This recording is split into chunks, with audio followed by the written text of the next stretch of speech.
intended. That's what he intended for us. So I'm just trying to do what I can to correct it, to correct the mistreatment of the land.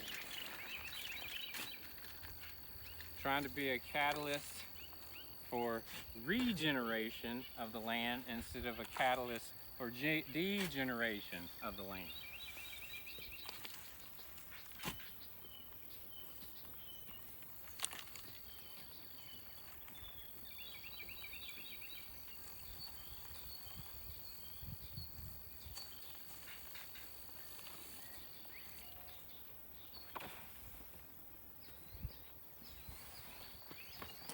And it takes a lot of work to do this kind of method up front, but once you do it, you have just created an ecosystem.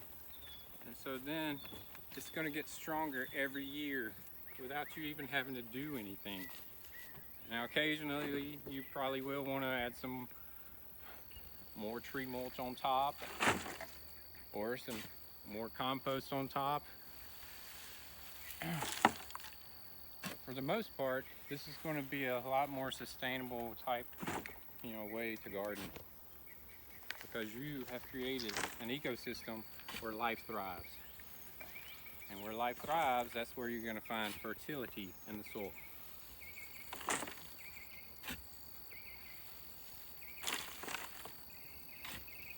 Because there will be a cycling of nutrients.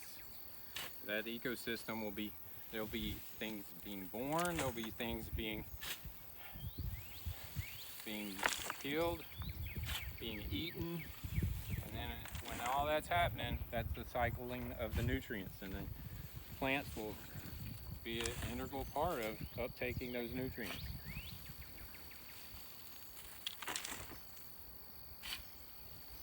Because it will be in a plant-soluble form,